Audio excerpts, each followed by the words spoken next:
Hello guys, മൗനരാഗത്തിൻ്റെ പുതിയ episode റിവ്യൂയിലേക്ക് സ്വാഗതം. എന്നിട്ട് പ്രകാശം പറയുവാണ്, വയസ്സാകാലത്തും എനിക്കൊരു ഇണയും തുണയും വേണമെന്നൊക്കെ എനിക്ക് തോന്നി. അതുകൊണ്ട് ഞാൻ ഈ കല്യാണം കഴിക്കാമെന്ന് ഓർത്തേ. പിന്നെ നിങ്ങളൊക്കെ അറിഞ്ഞു കാണുമല്ലോ, അപ്പുറത്തുള്ള ദീപ, അവളെ ഞാൻ ഉപേക്ഷിച്ച കാര്യം. അന്ന് തൊട്ട് എൻ്റെ നല്ല സമയം തുടങ്ങി എന്നിങ്ങനെ പറയുവാണ്. ഇതൊക്കെ കേട്ട് സരയു അന്തം വിട്ട് നിൽക്കുവാണ് കേട്ടോ.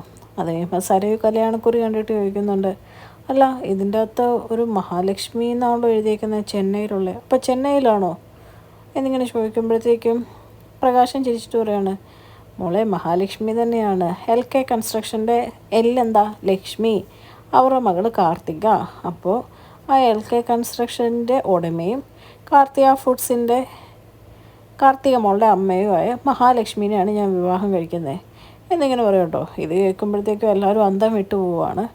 അപ്പോഴേക്കും പെട്ടെന്ന് ഷാരി പറയാണ്, കാർത്തിക ഫുഡ്സ്, ഞാൻ അവിടുന്ന് അച്ചാർ മേടിക്കുന്നത്, നല്ല സൂപ്പർ അച്ചാറാന്ന് പറയുമ്പോഴേക്കും പ്രകാശം പറയുകയാണ്, കഴിച്ചിട്ടുണ്ടല്ലേ, സൂപ്പർ തന്നെയാണ്, സൂപ്പറാണ്.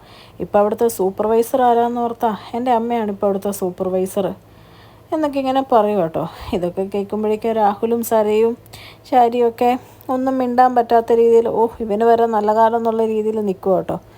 എന്നിട്ട് സര ചോദിക്കുന്നുണ്ട്, അല്ല കല്യാണക്കത്തി ഇവിടെ മാത്രമേ കൊണ്ടു തന്നുള്ളൂ, അപ്പുറം കൊടുത്തില്ലേന്ന് ചോദിക്കുമ്പോഴേക്കും പ്രകാശം പറയുകയാണ്, പിന്നെ കൊടുക്കാതിരിക്കുമോ, അവിടെ ഞാൻ ആദ്യം കൊടുത്തത്, പറയാനുള്ളത് അവിടെ പറയാതിരിക്കുമോ എന്നിങ്ങനെ ചോദിക്കുമോ കേട്ടോ. ഇതൊക്കെ കേട്ടോണ്ടിരിക്കുമ്പോൾ രാഹുൽ ചോദിക്കുന്നുണ്ട്, അല്ലടാ പ്രകാശ, ഈ വയസ്സാങ്കാലത്ത് നിൻ്റെ മോൻ്റെ 2 കല്യാണം മുടങ്ങിപ്പോയതാ, അപ്പോൾ അവനൊരു കല്യാണം നോക്കിയിട്ട് നിനക്ക് കെട്ടിയാൽ പോരായിരുന്നു എന്ന് ചോദിക്കും കേട്ടോ. അപ്പോൾ പ്രകാശം പറയുന്നുണ്ട്, എൻ്റെ പൊന്നു രാഹുലെ, ഇത് ഞാൻ അവനോട് 100 തവണ പറഞ്ഞതാ, പക്ഷേ അവന് അച്ഛൻ്റെ കല്യാണം എന്ന് വെച്ചാൽ എൻ്റെ കല്യാണം കഴിഞ്ഞ് മതിയെന്നാണ് പറയുന്നത്. പിന്നെ ഇത്രയും വലിയൊരു ഭാഗ്യം തേടി വന്നപ്പം ഞാനും വേണ്ടാന്ന് വെച്ചില്ല.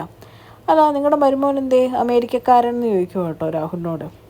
അപ്പോൾ രാഹുൽ പറയാണ്, അവനെവിടെ ഇല്ല എന്ന് പറയുമ്പോഴേക്കും പ്രകാശം പറയാണ്, അപ്പോൾ അവനോടും പറഞ്ഞേക്ക് എല്ലാവരും ഞാൻ കല്യാണത്തിന് ക്ഷണിച്ചിരിക്കുന്നു എന്ന് പറഞ്ഞ് അവിടുന്ന് പോവുക കേട്ടോ.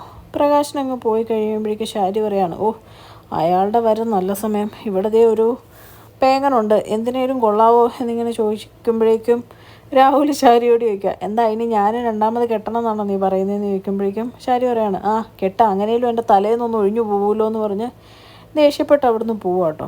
അത് കഴിയുമ്പോൾ സരി പറയുന്നുണ്ട്, അച്ഛനെ ഇപ്പോൾ ഈ വീട്ടിൽ നോക്കൂത്തിയായിട്ടല്ലാണ്ട് വേറെ ഒരു ഉപകാരവും ഇല്ല എന്നിങ്ങനെ പറഞ്ഞ് രാഹുലിനെ മെക്കിട്ട് കയറിക്കൊണ്ടിരിക്കും കേട്ടോ സരി. അപ്പോഴേക്കും ദേഷ്യം വരുമ്പോൾ രാഹുൽ പറയുന്നുണ്ട്, എന്നെയും കൊണ്ടൊന്നിനും കൊള്ളത്തില്ലല്ലോ, എന്താ നിനക്കൊരു കെട്ടിയാനുണ്ടല്ലോ, അവൻ കോടീശ്വരനല്ലേ എന്ന് ചോദിക്കുമ്പോഴത്തേക്കും സരി പറയണം, അതാ ഇപ്പം എനിക്ക് ആകെയുള്ള ആശ്വാസം എന്ന് പറഞ്ഞിട്ട് സരിയും അവിടെ നിന്ന് കയറി പോവുക കേട്ടോ.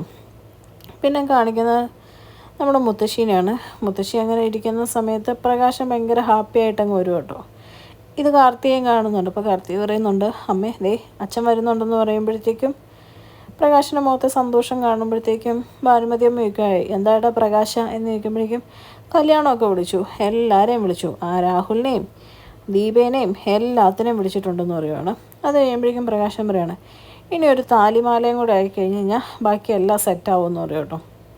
ഇത് കേൾക്കുമ്പോഴേക്കും നമ്മുടെ കാർത്തിക പറയുന്നുണ്ട്, അച്ഛാ താലിമാലയ്ക്കുള്ള കാശ് ഞാൻ തരാമെന്ന് പറയുമ്പോഴേക്കും പ്രകാശം പറയണം, അതൊന്നും വേണ്ട മോളെ, അതിൽ ഞങ്ങൾ ചെയ്യണമല്ലോ, മോളുടെ അമ്മയുടെ അന്തസ്സിനനുസരിച്ച് ഒരെണ്ണം ഞാൻ ഉണ്ടാക്കും.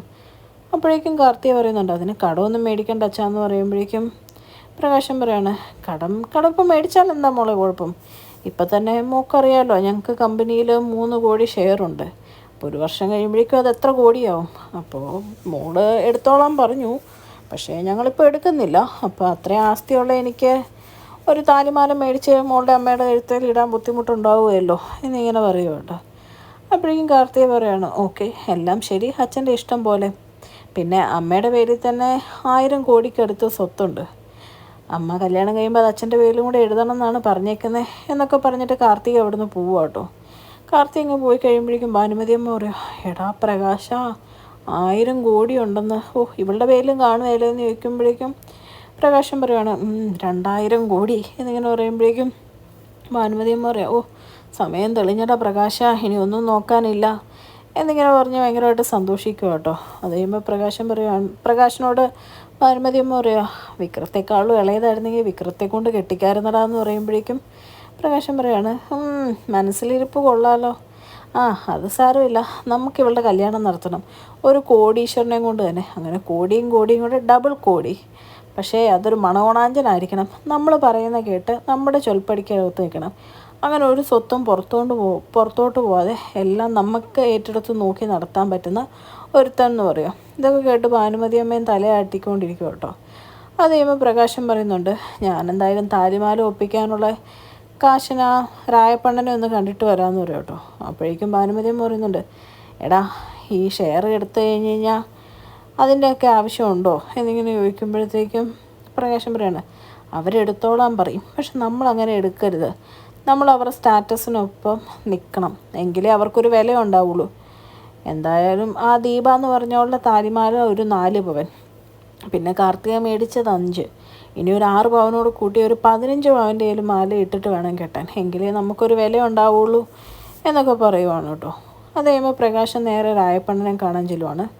രായപ്പണ്ണൻ ഒരു 12 ലക്ഷത്തിൻ്റെ ചെക്കൊക്കെ എഴുതി കൊടുക്കും കേട്ടോ. അപ്പം പ്രകാശം പറയുന്നുണ്ട്, കല്യാണം കഴിയുമ്പോഴേ തന്നെ കാണാം എന്ന് പറയുമ്പോഴേക്കും രായപ്പണ്ണൻ പറയുകയാണ്, ഇച്ചിരി താമസിച്ചാലും കുഴപ്പമില്ലടാ എന്ന് പറയാം കേട്ടോ, പലിശയാണേലും പയ്യെ തന്നാൽ മതി എന്ന് പറയുമ്പോൾ പ്രകാശം പറയാം, ഇനി എനിക്കതിൻ്റെ ആവശ്യമുണ്ടോ അണ്ണാ, എൻ്റെ ജീവിതം രക്ഷപ്പെട്ടില്ലേ, മഹാലക്ഷ്മി അല്ലേ എൻ്റെ ജീവിതത്തിലോട്ട് വരുന്നേ എന്നൊക്കെ പറഞ്ഞിട്ട് രായപ്പണ്ണനെയും കല്യാണമൊക്കെ വിളിക്കും കേട്ടോ.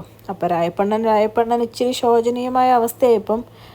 അപ്പോൾ ഒന്ന് സഹായിക്കണം രക്ഷപ്പെടുമ്പോൾ എന്നൊക്കെ പറയുമ്പോൾ പ്രകാശം പറയുന്നുണ്ട്, അതിനൊരു കുഴപ്പമില്ല അണ്ണാ, ഞാൻ അണ്ണന് 1 കോടി രൂപ തരും, അണ്ണൻ പലിശ എടുത്തിട്ട് എനിക്കൊരു ചെറിയ ലാഭം തന്നാൽ മതി, എനിക്കതിൻ്റെ ആവശ്യമില്ല, എന്നാലും ഒരു ബിസിനസ് ആകുമ്പോൾ എന്തേലും വേണ്ടേ എന്നിങ്ങനെ പറയും കേട്ടോ.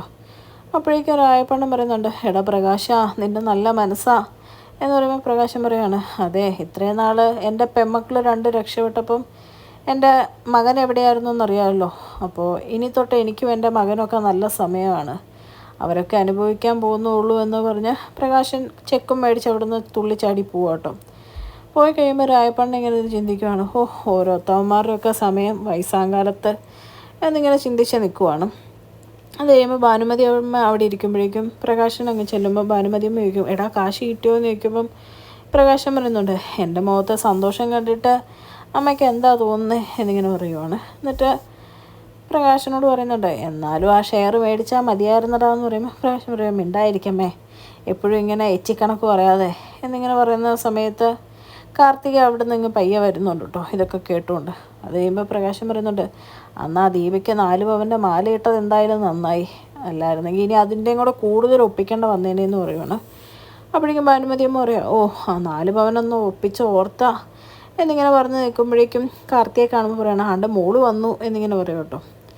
അതിന് കാർത്തിക കല്യാണക്കുറിയൊക്കെ കണ്ടിട്ട് പറയാണ്, കല്യാണക്കുറിയൊക്കെ കണ്ടു, എല്ലാം നല്ലതാച്ചാ, ഞാൻ പിന്നെ ഇപ്പോൾ ഇങ്ങ് വന്നപ്പം SK ജ്വല്ലറിയുടെ അതിലേ വന്നേ, അപ്പോൾ അച്ഛന് ഇഷ്ടമില്ലാത്ത മകളും മുൻ ഭാര്യ അവിടെ കണ്ടു എന്ന് പറയുവാണ്. താലി മേടിക്കാൻ അച്ഛൻ പോകുന്നുണ്ടെങ്കിൽ ഇപ്പോൾ ആ ജ്വല്ലറി പോയാൽ അവരവിടെ കാണുമോ എന്ന് എനിക്കറിയില്ല, ഉണ്ടെങ്കിൽ അവരുടെ മുമ്പിൽ വെച്ച് എൻ്റെ അമ്മയ്ക്കുള്ള താലിമാല മേടിക്കാമല്ലോ എന്നിങ്ങനെ പറയുവാണ് കേട്ടോ കാർത്തിക. അപ്പോഴേക്കും ഭാനുമതി അമ്മ പറയാണ്, അത് നേരാടാ പ്രകാശ, ഇപ്പം തന്നെ പോവാം, ഈ സാരി വലിയ കുഴപ്പമില്ലല്ലേ മോളെ എന്നിങ്ങനെ ചോദിക്കുക കേട്ടോ കാർത്തിയോട്. അപ്പോൾ കാർത്തിക പറയാണ്, അമ്മൂമ്മ ഇപ്പം ആരാന്നാ വിചാരം, LK കൺസ്ട്രക്ഷൻസിൻ്റെ MDയുടെ അമ്മൂമ്മയാണ്, അപ്പോൾ എവിടെ ഇറങ്ങിയാലും ആ അന്തസ്സിനനുസരിച്ച് വേണം പോവാൻ, പക്ഷേ ഇപ്പം നമ്മുടെ അത്യാവശ്യം താലിമാലയായി പോയി, അതുകൊണ്ട് പെട്ടെന്ന് പോയിട്ട് വാ എന്ന് പറയുമോ കേട്ടോ. അപ്പോഴേക്കും പ്രകാശം പറയും, മോളും വരുന്നുണ്ടോ എന്ന് ചോദിക്കുമ്പോഴേക്കും കാർത്തിക പറയാണ്, ഞാൻ വരുന്നില്ല, പക്ഷേ നിങ്ങൾ പോയിട്ട് വാ എന്ന് പറയുമോ. അപ്പോൾ മുത്തശ്ശി പറയാണ്, നേരെ മാറായിരുന്നു, സാരമില്ല, ഇപ്പം മോള് പറഞ്ഞ പോലെ ഇതാണല്ലോ അത്യാവശ്യം, എത്രയും പെട്ടെന്ന് പോയിട്ട് വരാമെന്നും പറഞ്ഞ് 2 പേരും കൂടെ അവിടെ നിന്ന് ഇറങ്ങുവാണ് കേട്ടോ. അങ്ങനെ അവരെ കയറ്റി വിട്ടിട്ട് ആലോചിച്ച് നിൽക്കുന്ന കാർത്തികനെ കാണിച്ചുകൊണ്ടാണ് കേട്ടോ ഇന്നത്തെ എപ്പിസോഡ് അവസാനിക്കുന്നത്. ചാനൽ ഇഷ്ടപ്പെട്ടാൽ ലൈക്ക് ചെയ്യാനും സബ്സ്ക്രൈബ് ചെയ്യാനും കമൻറ്റ് ചെയ്യാനും മറക്കരുത്.